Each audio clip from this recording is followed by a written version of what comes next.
Banyak orang Indonesia pergi umroh misalkan ke tanah suci, ke Arab Saudi, yang mereka mungkin nggak tahu peraturan negara itu, tapi kan di briefing. Jangan, seperti misalkan jangan foto di sini ya, jangan meninggalkan rombongan, jangan buang sampah di Singapura, jangan meludah, jangan buang permen karet. Kita nurut kok, itu udah nggak ada, makanya udahlah jangan sapu rata, tutup semua gunung. Itu kan apa sih ini ya bedanya dengan raksasa ya? Dikeluarkan peraturan daerah untuk mengatur semua, tidak saja bagi wisatawan mancanegara, termasuk juga wisatawan domestik dan warga domestik, kecuali akan ada pelaksanaan upacara atau penanganan bencana dan kegiatan khusus lainnya. Jadi bukan untuk kegiatan wisata lagi.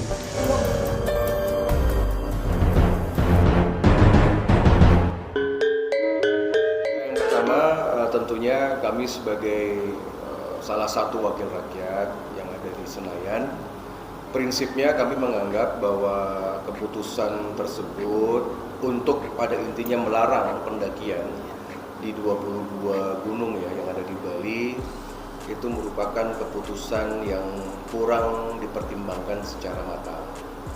Nah, jadi kalau menurut kami ya kami dengan tegas menolak seperti itu ya, dari peraturan yang akan dikeluarkan, apakah nantinya berbentuk perda atau peraturan seperti surat edaran atau surat instruksi. Secara hukum tata negara, ini perda ini maupun aturan tersebut itu rentan untuk bisa digugat ke pengadilan, ya, karena pertama peraturan daerah itu kan harus dilahirkan melalui proses di parlemen, ya, di DPRD Bali. Nah, artinya itu pun harus nantinya meminta persetujuan kepada Menteri Dalam Negeri ya sebelum diundangkan.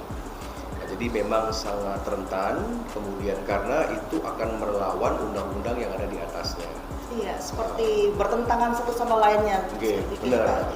Kemudian dikatakan bahwa terkait dengan perda pelarangan pendakian 22 gunung ini bahwa Gubernur Koster sendiri sudah meminta persetujuan dari Menteri Kehutanan dan Lingkungan Hidup sebagai bidang khusus suspeknya adalah gunung tersebut. Bagaimana menurut Haji? Apakah ini akan disetujui dan akan digelontorkan perda tersebut atau masih ada proses-proses dan tahapan yang lebih banyak lagi? Mengingat kita juga punya Menparekraf Sandiaga Uno yang tentunya juga akan memiliki kans untuk mentiadakan ataupun membatalkan daripada perda tersebut. Artinya kan ketika begini, ketika sebuah perda itu atau peraturan lah yang dari Bali itu misalkan sudah dikeluarkan anggap oleh gubernur, oleh DPRD, itu kan harus melalui proses-proses lagi.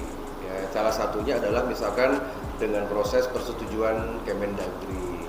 Nah, itu proses birokrasi. Ada juga proses di mana masyarakat, misalkan anggap komunitas para pemandu, komunitas pencinta alam. Masyarakat ini baik individu maupun juga kelompok, mereka ini bisa menggugat keputusan ini bahkan ke mahkamah atau ke pengadilan. Nah, artinya sebenarnya jalan untuk menggugat aturan ini banyak jalannya begitu. Dan apalagi kemarin kita dengar kan ada salah seorang tokoh Bali itu akan menggugat 22 triliun ya. Itu sah saja dan itu memungkinkan. Apa mungkin seperti itu terjadinya? Apakah bisa tergugat seperti itu? Bisa. Mengingat beliau sedang menjabat sebagai gubernur.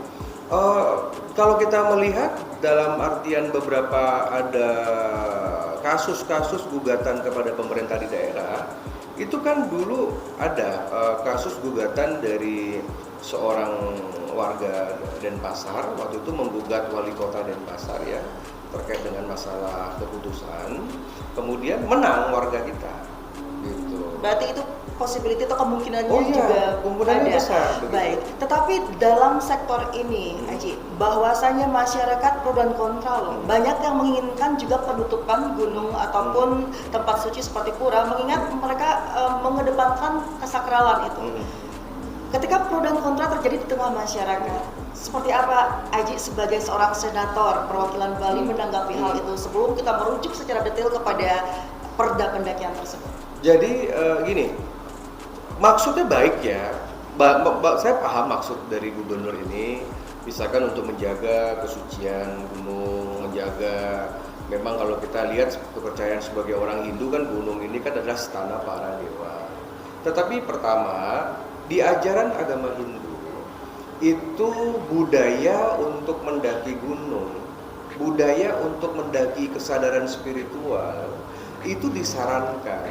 Yang mendaki jelas memang ajaran agama kita, contoh-contoh seperti misalkan Purana-Purana Weda, ya, contoh-contoh leluhur kita, ini kan banyak yang mendapatkan pencerahan spiritual itu ketika salah satunya tetirahnya adalah ke gunung. Dan memang di agama Hindu boleh, malah disarankan, ya carilah di sana. Ya, seperti sekarang misalkan bagaimana umat Hindu Tengger, mereka ke Bromo, di puncak di sana berjual. Bagaimana umat Hindu di Nepal, bagaimana umat Buddha di Bhutan. Ada juga misalkan di India, di Himalaya, di Everest gitu ya. Kita lihat filosofinya. Jadi kalau misalkan alasan yang dipakai adalah alasan spiritual, ini masih bisa diperdebatkan. Tidak ada kok di dalam sastra kita untuk nutup gunung tuh nggak ada loh. Justru memang disarankan umat itu untuk mencari pendakian spiritual. Itu pertama filosofi. Yang nomor dua, ini adalah terkait dengan peraturan perundang-undangan bahwa yang namanya gunung, danau, laut, sungai itu kan negara yang menguasai. Sedangkan seorang gubernur ini bukan pejabat negara, ini pejabat daerah. Kita ada yang namanya BKSDA, Konservasi Alam, ada Kementerian Kehutanan, ada juga misalkan kementerian yang terkait dengan Geopark, ya itu kementerian dari untuk yang mengurusi tentang masalah gunung aktif kaldera kita.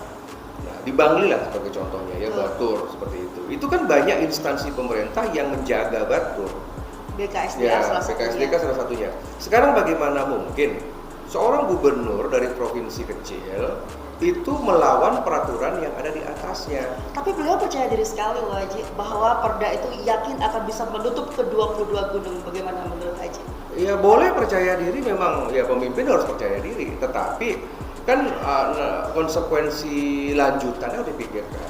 Daripada nanti malu.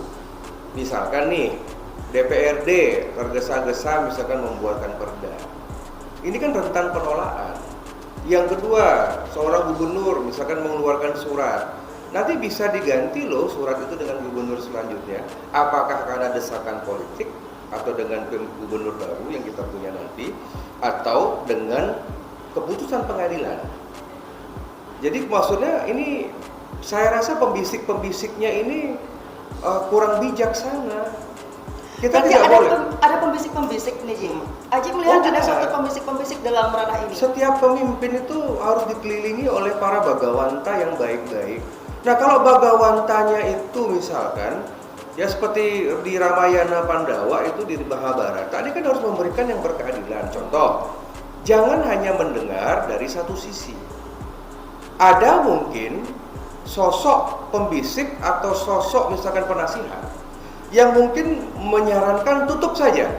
Dan kita tahu dong alasan menutup gunung ini kan mungkin karena banyak ada turis telanjang. Betul. Ada masalah sampah, ada masalah pelecehan yang wisatawan yang mungkin melakukan suatu tindakan yang melanggar undang-undang. Ya, asusila di gunung. Tetapi kenapa kita tidak melihat hal-hal yang positif? Contoh misalkan pecinta alam. Berapa ribu orang anak muda Indonesia itu menjadi sehat dan kuat, terutama dari UKM Mapala, dari ekstrakurikuler di SMA, dari pecinta alam, dari komunitas-komunitas itu yang merasakan pencerahan spiritual ketika mencapai gunung. Baik, tapi katanya mereka itu membawa sampah saja dan mengotori gunung Itu sehingga kan bisa diatur. bisa diatur. Maksudnya bisa diatur dengan regulasi. Regulasi. Kalau misalkan nih, jadi gini aja. Saya pertama bicara kan secara undang-undangnya. Ini kedua ini kan masalah hajat hidup orang banyak. Anggap saja misalkan pendakian dua gunung yang paling rame di Bali, Gunung Batur dan Gunung Agung ya. Di sini kan banyak orang terlibat. Betul. Ya, pertama dari pemandu, kedua pedagang, ketiga dari penyewaan alat, ada misalkan transportasi, mungkin di atas gunung itu dan juga banyak lagi banyak lagi lah camping site dan lain pokoknya, sebagainya. iya, dari yang menyediakan fasilitas. Hmm.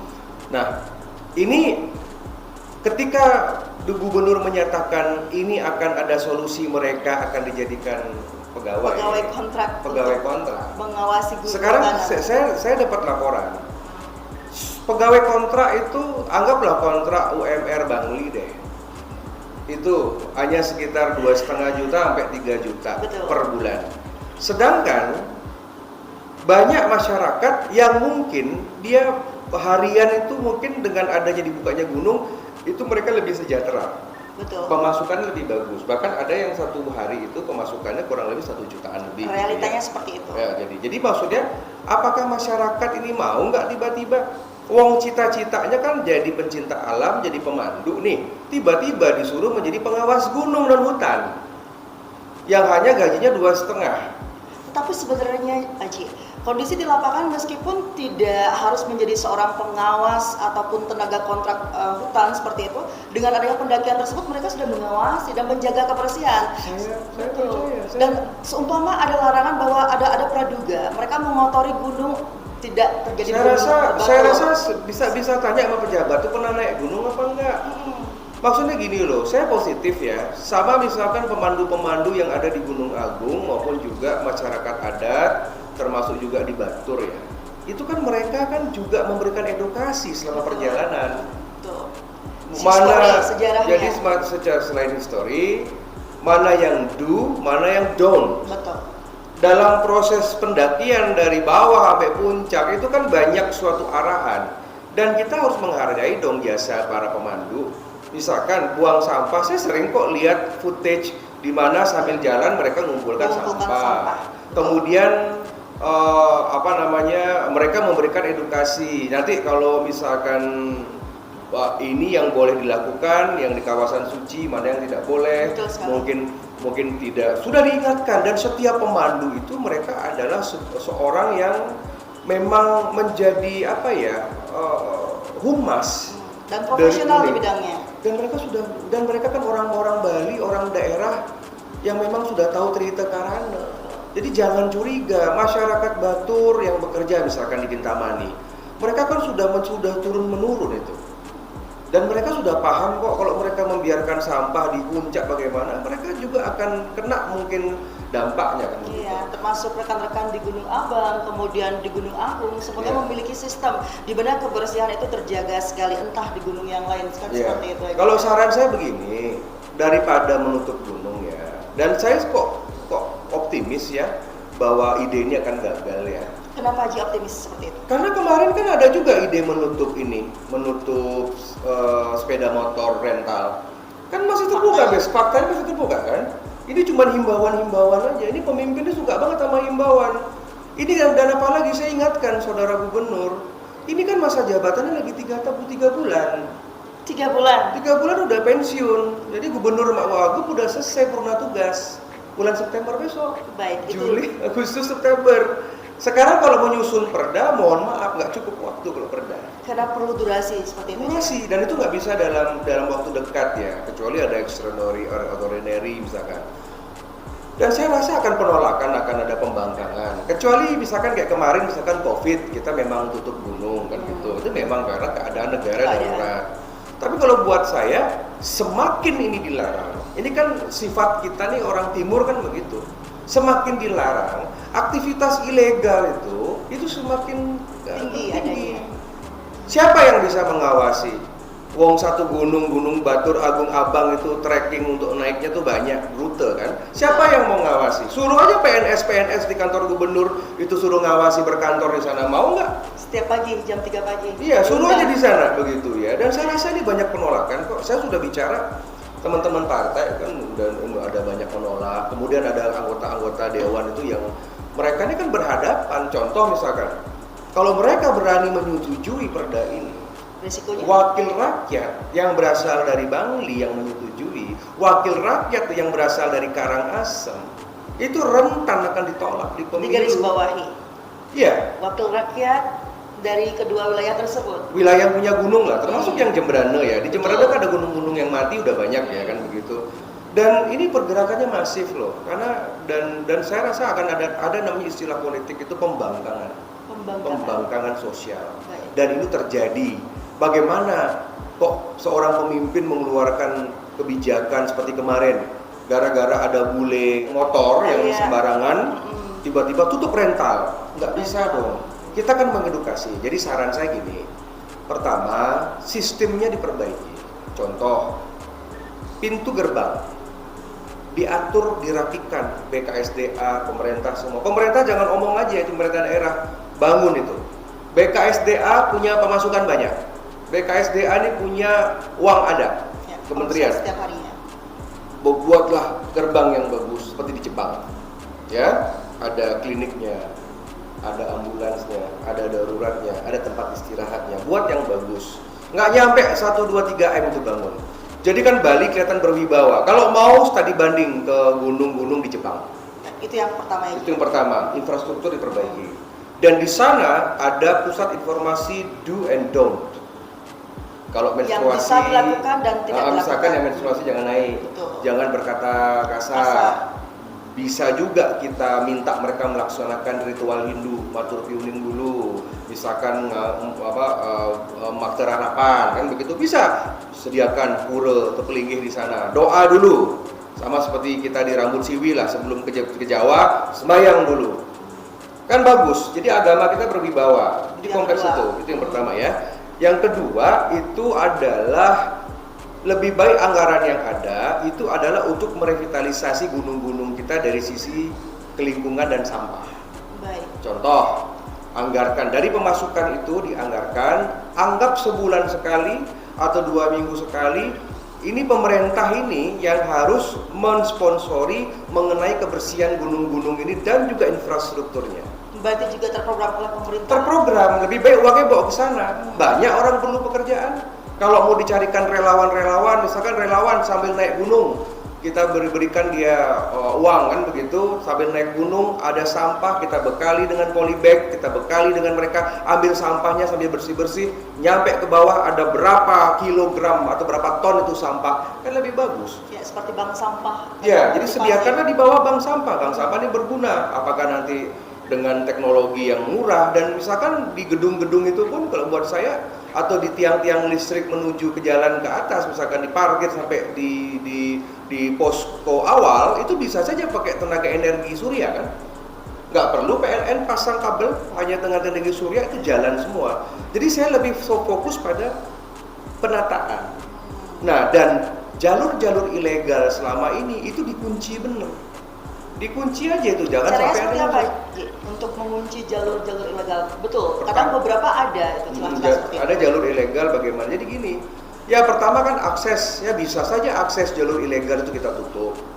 Ya, jalur itu misalkan kita jadikan hutan. Ya, jangan setapak lagi kan gitu. Misalkan atau kita palang lah kan begitunya, dengan masuk bagaimana, atau misalkan kita buatkan tempat suci begitu.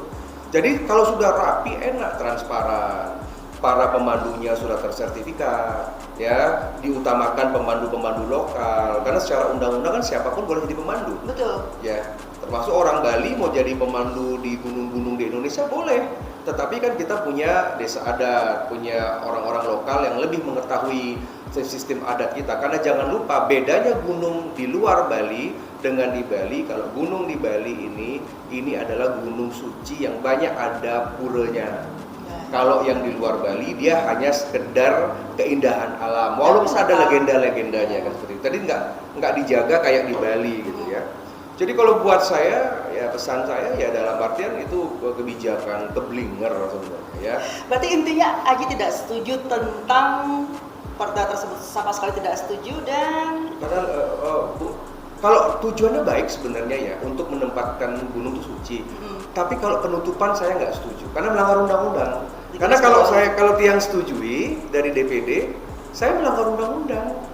Karena ada hak loh, bumi, air, laut, gunung, bukit, danau dikuasai negara sebanyak-banyaknya untuk kepentingan negara, untuk kepentingan rakyat. Kan udah itu bunyi Undang-Undang Dasar 45. Bagaimana mungkin kita menutup akses sedangkan itu adalah kekayaan bangsa kita? Nah, jadi kalau menurut informasi justru ya, kalau saya sih netral. Justru lawan-lawan politik ya dari siapapun yang kemarin ada gagasan itu sedang menunggu perda itu keluar karena nanti akan digugat. Kalau sudah digugat malu kan. Betul Malu benar itu. Jadi nggak ada kewibawaan secara politik. Ya, dan pemerintahan seperti itu. Berarti Aji lebih fokus kepada penataan secara manajemen daripada lokasi tersebut. Dan saya ingatkan juga loh, dari Kementerian Kehutanan, BKSDA termasuk dalamnya, itu jangan cuma cari untung aja gitu loh. Jangan cuma cari pemasukan negara bukan pajak aja. Saya paham kok berapa miliar dapatnya per tahun. Taman Bali Barat juga sama, yang ada di danau, yang ada di misalkan di dekat Bedugul itu saya tahu banyak semua sekali. angkanya. Cuman Sekali. sekarang ayo dong, nanti saya akan rapatkan deh, dalam artian saya akan ini kan. Jadi jangan cuma sekedar nyetor aja ke pusat gitu loh. Ayo dong bangun posko, bangun tempat ya, kemudian seperti apalagi sudah ada seperti di Batur kan udah ada geopark ya. Itu sebenarnya di Batur tuh juga anggarannya besar kalau mau tapi gitu-gitu aja. Pokoknya maju terus aja lah pokoknya.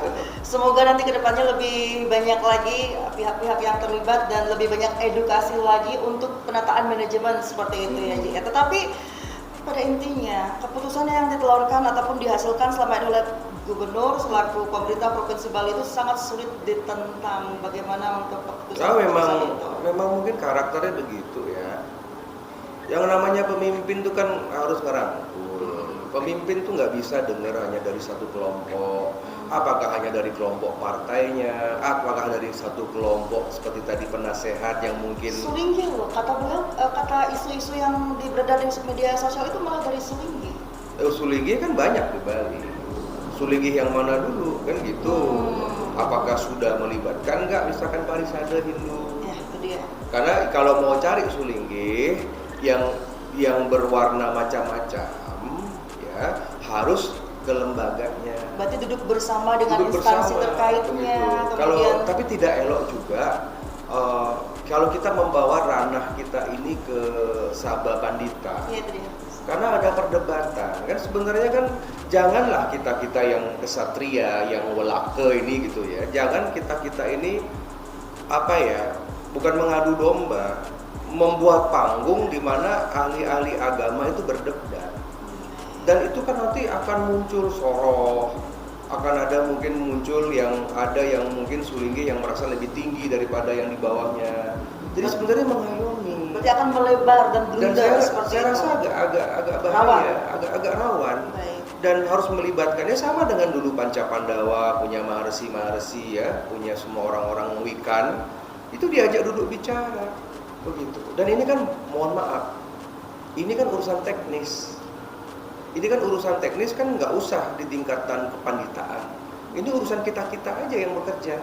Kepanditaan itu adalah urusannya upacara, menten upacara ring gunung mecaru, menten nabi petunjuk seperti nabi mulang pakelem, ranahnya di sana.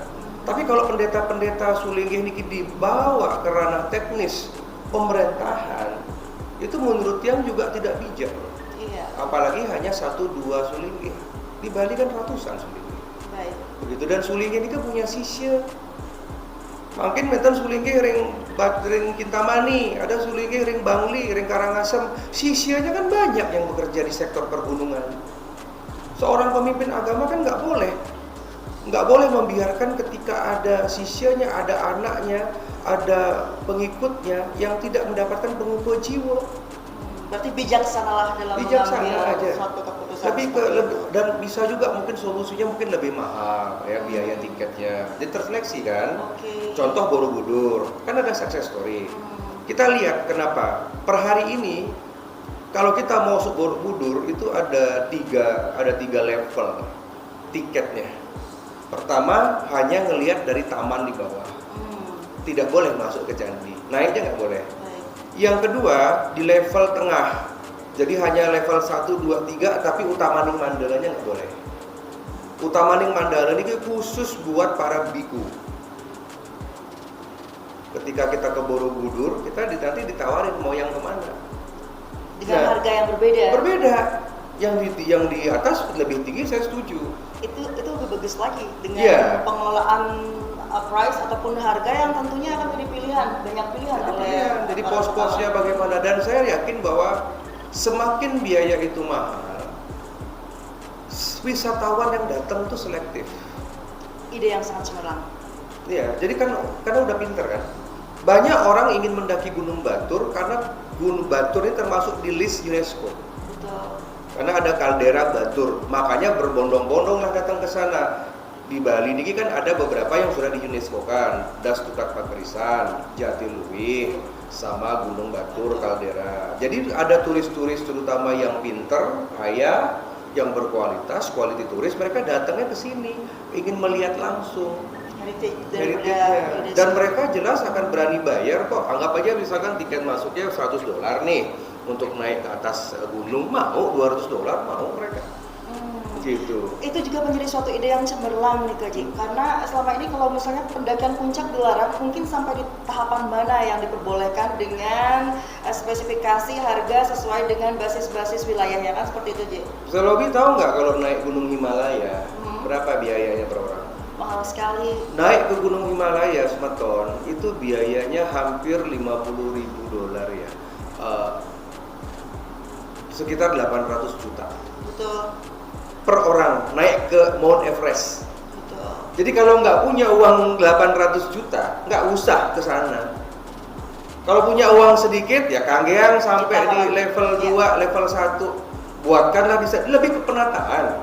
Ada orang yang suka camping, kita buatkan camping ground. Ya, sampai di wilayah mananya. Ada camping ground, maintain toilet, nggak masalah kok di gunung buat toilet, buat penanganan sampah. Camping ground cukup di sana.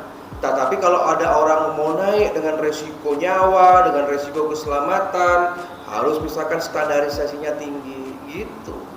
Tapi pada prinsipnya itu banyak win-win solution lah seperti ini kan. Tidak Tapi dengan harus menutup secara global. Terus siapa yang mau kasih makan? Nah sekarang itu ya baru warga yang terlibat. Makin yang kedua, ini anak-anak ini mau dikemanain? Yang pecinta alam, Betul. Pramuka, Mapala, Sispala. Kalau gunung ditutup, mereka mau kemana? Justru dengan adanya ide gubernur ini, ya, justru sekarang para penggiat pencinta alam di Rinjani dan di Gunung Semeru, di Jawa Bali, tepuk tangan, mereka suruh ayo datang ke daerah kami. Saya banyak tuh dapat pesan. Kita juga seperti itu, melihat kondisinya kalau gunung di Bali ditutup kemungkinannya akan membedah ke tempat lain. Tempat Itu keluar, dia. tempat lain, dan Karena aktivitas pendakian diminati. ya, Diminati karena oleh- orang-orang kalau mendaki kan orang kan niat. Orang mendaki itu pertama dia punya militansi yang hebat lah pokoknya. Dia tuh pokoknya kalau udah pingin dia mendaki. Gitu ya, walaupun harus nyebrang pulau. Dan berapa potensi uang yang keluar dari Bali. Bayangin aja, belum mereka transport, belum hotel, belum macam-macam. Dan anak-anak kita kan susah. Mereka harus nyebrang dulu ke Jawa, ke Bali, ke luar Bali, ke Lombok hanya untuk menikmati gunung. Pokoknya ini sudah melanggar hak asasi manusia, Hak asasi saya pikir, manusia. dan melanggar undang-undang loh. Di garis bawahi. Tetapi ada satu alasan yang memang masuk di akal terkait dengan klausul penutupan 22 gunung oleh Gubernur Wayan Koster ini adalah tentang tindakan-tindakan asusila dari para bule yang kemarin yang cukup membuat greget seperti itu. Menurut aja apa sih yang harus dilakukan untuk mengurangi daripada tindakan-tindakan tamu yang arogan seperti itu, yang tidak memahami kultur kita, kemudian tradisi kita dan adat istiadat kita? Apa sih yang seharusnya dilakukan? Kalau menurut saya gini loh ya, kenakalan bule itu ada di setiap wilayah, di negara apapun. Thailand tuh tinggi loh, Thailand tuh tinggi, bahkan pelecehan terhadap simbol-simbol yang beragama Buddha di sana, kuil-kuil itu juga cukup tinggi tuh. Ya, tapi ke Thailand karena kerajaan dia punya hukum yang kuat melindungi itu, tegas. Jangan sampai, jadi artinya di seluruh dunia tuh ada. Masalahnya kan sekarang kita ini kalau mau mengejar tikus jangan membakar lumbung. Betul. Bener nggak? Betul. Jangan membakar lumbung. Kalau ada yang memang melanggar itu kan ada dua. Berarti tikusnya yang harus diambil. Tikusnya dibina. Tikusnya ini wisatawannya diberitahu. Kita ini misalkan datang ke sebuah negara nih berwisata.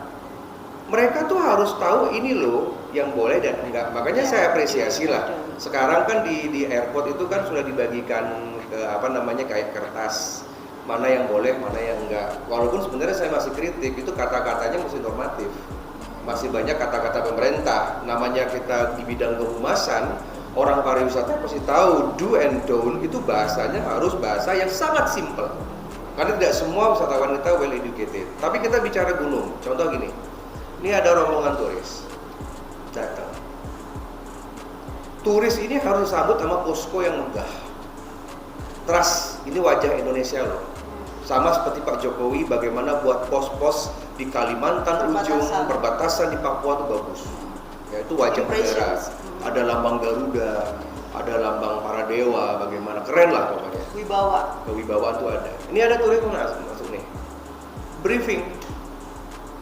You nggak boleh naked, nggak boleh telanjang. Anda nggak boleh makan daging sapi misalkan, daging-dagingan misalkan. Anda nggak boleh berbicara tidak bagus. Mereka tuh kalau di briefing ada kamera CCTV nih. Ini briefingnya di sini. Kameranya nyorot aja. Do you understand semuanya? Sudah ngerti semuanya? Sudah done ya? Well done semuanya. Sudah confirm ya? Naik. Ada pelanggaran, kan tinggal dilihat aja rekamannya. Sekarang pernah nggak bule-bule itu sebelum masuk ke pos itu, mau jam 3 pagi dia mendaki, ngejar sunrise bagaimana? Pernah nggak itu disituasikan dengan tempat yang baik? Itu. Bayangan saya itu di Batur Gunung Abang, ada pos yang berwibawa, datang itu jelas kondisinya, jelas identitas masyarakatnya, jelas semua di brief, modern. Dikasihin brosur setelah kita ngomong, kasihin brosur dalam 5 bahasa. Ini yang boleh, ini yang enggak. Anda nanti jangan buang sampah. Kalau ketahuan akan di-fine berapa ribu dolar. Mau kok. Sama seperti kita. Banyak kok orang-orang desa tuh pergi ke Singapura, ke Malaysia. Tapi kenapa mereka bisa disiplin? Karena di briefing. Banyak orang Indonesia pergi umroh misalkan ke Tanah Suci, ke Arab Saudi, yang mereka mungkin nggak tahu peraturan negara itu, tapi kan di briefing. Jangan seperti misalkan jangan foto di sini ya, jangan meninggalkan rombongan, jangan buang sampah di Singapura, jangan meludah, jangan buang permen karet. Kita nurut kok itu dan nggak ada, makanya udahlah jangan sapu rata, tutup semua gunung. Itu kan apa sih ini ya bedanya dengan raksasa ya? Kalau buat saya ya baik. Mudah-mudahan tidak terjadi. Nanti saya bereskan lah. Ya, kita menunggu daripada gebrakan senator kita Haji Wedakarno terkait dengan polemik itu, wacana yang mungkin ditunggu-tunggu oleh mereka yang sedang mengintip nih, karena 2024 pertarungan akan semakin ketat seperti itu, dan pastinya mereka akan lebih berhati-hati untuk mengambil suatu tindakan seperti itu. Jadi akan mengingat mereka juga akan berkompetisi di tahun tersebut ya. Seperti apa keputusannya, tetap masyarakat akan membutuhkan bantuan senator selaku perwakilan aspirasi masyarakat, tidak hanya di Batur ataupun di Karangasem, di seluruh wilayah Bali yang ke-22 gunungnya akan ditutup terkait dengan perda itu. Artinya kesimpulan ya kepada Semeton gitu yang menonton dari podcast ini. Jadi pertama, maju terus pantang mundur. Semangat. Artinya peraturan itu kan belum diundangkan, itu hanya wacana. Jadi jangan khawatir, jalankan swadharma masing-masing yang memandu, jalankan dengan baik. Siapa anak-anak pencinta alam, laksanakan kegiatan.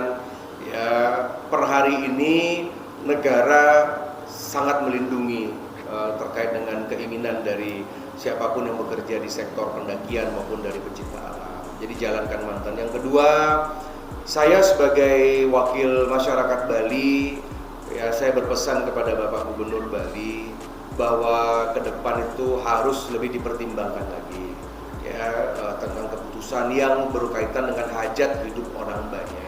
Ini bukan hanya masalah ratusan pemandu, bukan hanya masalah dari orang-orang yang bekerja di sektor pariwisata, ini ada ribuan orang tergantung. Dan pemerintah harus memikirkan dampak sosial ekonominya ke depan. Kita meyakini bahwa alam semesta itu punya cara kok membersihkan dirinya sendiri. Ya, sama seperti kemarin Kalau kita lihat kisah-kisah, saya percaya gunung-gunung di Nusantara ini kan mistis semua, tempat para dewa. Jika pada saatnya nanti untuk membersihkan sampah, untuk membersihkan Memberlina lah, ada momentumnya. Sama seperti misalkan kita lihat di Bromo, ketika kekeringan muncul debu dari gunung, akhirnya menjadi subur. 2017 kita punya kejadian selama 2-3 bulan ada erupsi Gunung Agung. Kita mendapatkan limpahan pasir. Jadi dan semuanya kan terperlina dengan awan panas, terperlina dengan lahar mungkin. Ya, ini cuma belum manusianya aja diperlina, ini masih dari urusan itu. Jadi saya yakin alam punya cara. Ya, sendiri. Lebih cerdas dari kita, lebih cerdas dari semua. Jadi be positif dan jadikan gunung itu sebagai ladang untuk menanam karma. Yang pertama, karma membersihkan sampah itu banyak kok yang baik-baik. Makanya jadi pemimpin itu biar awet muda gitu ya, harus berpikir positif. Ada kok bule-bule yang bersihin sampah, anak-anak pencinta alam itu yang ngumpulin kaleng-kaleng. Ayo lihat juga itu kan dharma. Dan di sanalah para dewa akan menyaksikan. Kalau seandainya beliau mau menghukum, kita percaya saja sama karma. Tetapi sukses story di negara-negara yang gunungnya bagus, sistem manajemennya harus bagus. Dan itu harus infrastruktur, harus anggaran. Dan Bali mampu, Bali punya uang triliunan. Untuk itu, Bali, BKSDA, Kementerian Kehutanan dan Lingkungan, semua punya kewenangan. Kalau saya di DPD kan modal saya ngomong aja. Tapi kalau ada kewenangan misalkan seperti bupati, wali kota, gubernur, menteri, ini kan sekarang pun bisa buat itu gedung. Apakah mereka boleh untuk melakukan itu? Untuk persetujuan daripada pembangunan infrastruktur dan lain sebagainya? Nggak masalah, boleh. Kita lihat Gunung Tangkuban Perahu. Tangkuban Perahu, saya sering daki loh ya, Tangkuban Perahu di Bandung. Iya. Itu Sangkuriang, itu di pendaki. Sekarang kalau ke Tangkuban Perahu itu bagus manajemennya. Parkirnya, aksesnya. Saya terakhir tuh naik Gunung Tangkuban Perahu tuh yang sampai di atas itu ya, tertata. Tulisan-tulisan untuk penunjuknya, kemudian untuk evakuasinya, untuk disabilitasnya, ini untuk anjungan pengunjung yang mau naik lagi ke atas sana yang cari belerangnya. Gunung di Swiss, gunung di Jepang, gunung di Korea Selatan. Ini jadi ada sinergi. Kalau manusia pemimpinnya baik, dia menyiapkan infrastruktur yang baik, uangnya sudah ada, kita kan nggak miskin-miskin banget di Bali. Para dewa juga senang loh. Apa nggak senang itu para dewa yang ada di gunung dikunjungi oleh manusia dan warisnya? Lihat cerita Pancapandawa, lihat cerita Sri Rama, lihat agama-agama yang lain itu selalu ada cerita tentang gunung, tentang bukit. Karena di sanalah kita mencari. Kalau seandainya misalkan Pak Gubernur atau pemimpin Bali mengatakan gunung itu suci, bagaimana dengan laut? Setalan tutup beach club yang ada, banyak orang melalung di sana, sekalian sudah di sana. Kan laut suci ada dewanya. Melasti juga dan beberapa ritual. Iya, ada ritual, apalagi itu kan nyata-nyata kan begitu nih. Kalau mau tegas tutup aja sudah, nggak usah terima turis sudah. Gunung, pantai, pura semuanya ditutup untuk. Sekarang ada urusan pura nih. Contohnya ini agak nyaplir dikit ya. Ini pura. Pura katanya mau ditutup hanya gara-gara ada 1, 2, 3 bule yang naik. Bagaimana? Kembali ke sistem. Pernah nggak kita periksa dari 8 juta turis yang datang ke Bali setiap tahun, itu ada berapa ratus ribu turis setelah masuk pura, setelah dia melukat dia pindah jadi Hindu. Nah itu dia.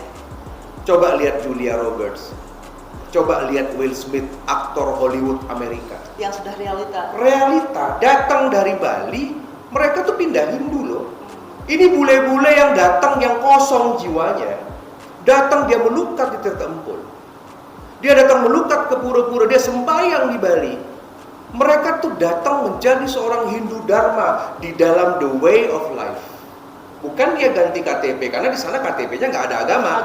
Nggak ada, the way of life. Tapi mereka mempraktekkan, mereka beli dupa. Mereka beli genitri. Mereka membawa buku-buku Bali, mereka menyalin lontar, bahkan ada bule ingin menjadi sulinggih atau jadi pemangku. Lihat dampak positifnya. Jadi kita menyediakan tempat Tuhan, orang kok dilarang masuk hanya gara-gara ada yang manjat, nggak bisa. Kalau begitu, apa bedanya agama Hindu di Bali sama kelompok sebelah?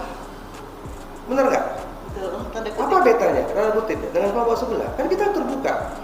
Orang tuh datang ke pura, meditasi, relaksasi, menenangkan diri, semua itu Bali, makanya ada wisata spiritual.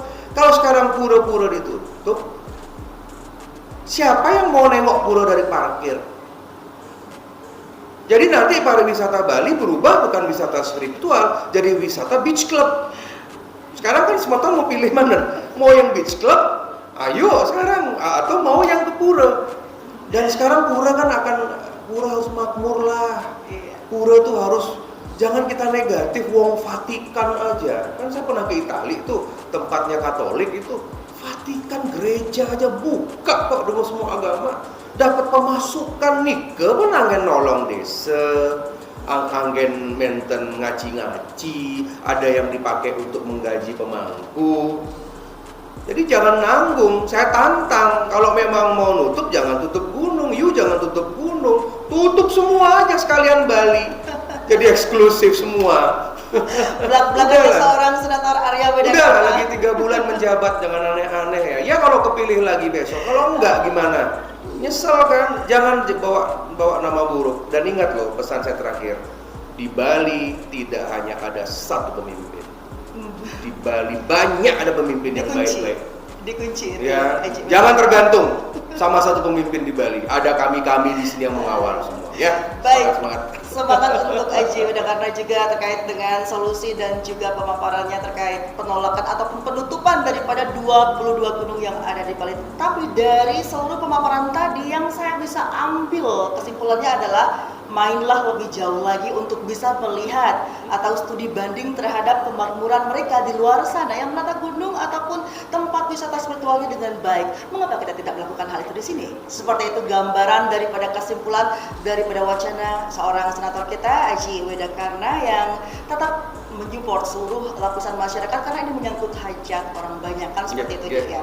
Ya, mudah-mudahan ini menjadi suatu tolak ukur juga bagaimana Bali untuk lebih konsisten dan lebih berhati-hati dan lebih untuk memfokuskan diri memilih pemimpin yang baik ke depannya. Tidak lagi selalu bertentangan dengan hajat hidup masyarakat luas. Yang pastinya ini menjadi suatu contoh di mana pada tahun 2024 nanti kita lebih selektif dalam pemilihan dari seorang pemimpin di Provinsi Bali tercinta. Sukses Aji Weda Karna. Terima kasih. Seorang senator kita yang tentunya juga akan melenggang pada tahun 2024 nanti. Semoga dari hal ini bisa menjadi tolak ukuran masyarakat untuk mampu memilih dan memilah mana pemimpin yang terbaik untuk masyarakat Bali mewakili Pulau Bali tercinta. Saya Sophie on the floor. Terima kasih dan sampai jumpa. Om Santi Santi Santi.